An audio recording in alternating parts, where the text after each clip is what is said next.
விஜய் மயங்கி கிடக்கிறத பார்த்து இவளுக்கு இதெல்லாம் தேவைதான், இல்லை ஏதாவது பண்ணணும், இப்படியே விட்டுறக்கூடாது, கட்டி போடணும், நான் பார்த்துக்கிறேன் இப்போன்னு சொல்லிட்டு மாறனை அமைச்சு வச்சுடுறாங்க.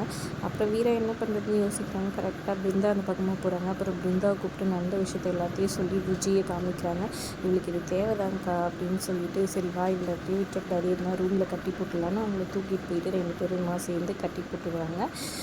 இன்னொரு பக்கம் பார்த்திங்கன்னா, இங்கே வந்துட்டு கீழே எல்லோரும் இருக்கிறாங்க. அப்போ மாறனும் வீராவும் வராங்க. அப்போ வீராவுக்கு வந்துட்டு திடீர்னு வந்துட்டு வீடியோ ஒரு மெசேஜ் வருது. அது பார்த்திங்கன்னா ராகவன் ஆக்சிடெண்ட் பண்ண வீடியோவாக இருக்குது. அதை பார்த்தோன்னா ஷாக் ஆகிட்டு மாறனை கூப்பிட்டு காமிக்கிறாங்க.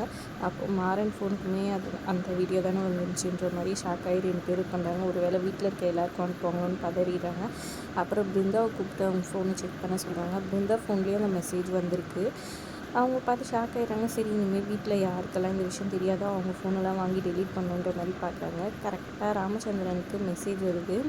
அப்போது ராமச்சந்திரன் ஓப்பன் பண்ணி பார்க்கறதுக்கு வராரு. கரெக்டாக மாமா கொஞ்சம் ஃபோன் கொடுங்களேன், என் ஃபோன் சார்ஜ் இல்லை அப்படின்னு சொல்லிட்டு நைஸாக வாங்கிட்டு போயிடுறாங்க.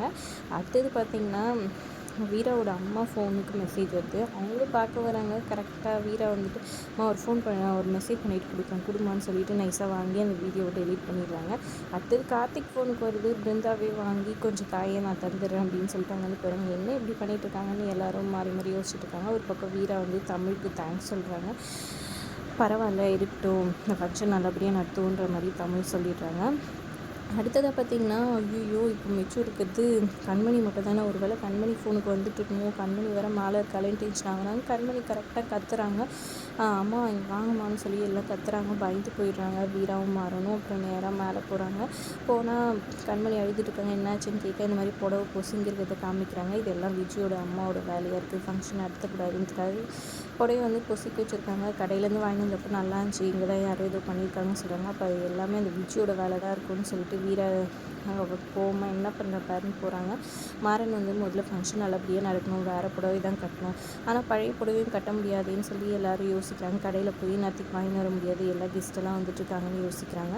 டக்குன்ட்டு வள்ளிக்கு ஒரு ஐடியா வருது. எல்லோரும் வெளியே போங்க, நான் ரெடி பண்ணி கூட்டிகிட்டு வரேன், கண்மணி போங்கன்னு சொல்கிறாங்க. அப்புறம் கண்மணி அழுத பார்த்துட்டு ஃபீல் பண்ணாத, இது எல்லாமே நல்லதுக்கு தான், ஒரு நிமிஷம் இதுன்னு சொல்லிட்டு அவங்க மாறனோட அம்மா புடவை அவங்களோட வளகாப்புக்கான புடவை எடுத்துகிட்டு வராங்க. எடுத்துகிட்டு கொடுத்து இதை நீ கட்டிக்கோன்ற மாதிரி கட்டிக்க சொல்லி கொடுக்குறாங்க. இங்கே எல்லாருமே சோகத்தில் பயந்துக்கிட்டு இருக்க. அப்போ ஜானு சொல்கிறாங்க, கண்டிப்பாக இதுவும் ஏதோ ஒரு நல்லதுக்காக தான்மா, நீ கவலைப்படாமல் தைரியமாறு அப்படின்னு சொல்கிறாங்க. கரெக்டாக கண்மணி அவங்க மாமியாரோட புடவையை கட்டிக்கிட்டு வராங்க. சந்தோஷமாக எல்லாருமே பார்க்குறாங்க. இதில் பார்க்கும்போது எங்கள் அம்மா மாதிரி இருக்கீங்கன்னு மாறணும், ராகவன் சூப்பராக இருக்குதுன்னு சொல்கிறாரு. அப்புறம் கார்த்திக் கண் கலங்கிடுறாரு.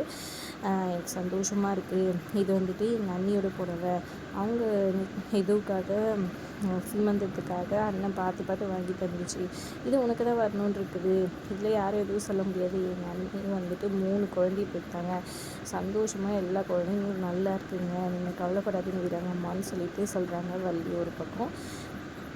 அதுக்கப்புறம் நலங்கு வைக்கிறதுக்காக எல்லோரும் வராங்க. அப்புறம் ஜானும் நலங்கு வச்சு அவங்க சார்பாக இதுவெல்லாம் கொடுக்குறாங்க கண்மணிக்கு. எல்லாத்தையும் எல்லோரும் நல்லபடியாக போயிட்டே இருக்குது. ஒரு பக்கம் சந்தோஷமாக இங்கே மாறன் ஃபோன் பேசிக்கிட்டே வெளியே வராரு. பார்த்தா ரவுடிங்க 2 பேர் வராங்க.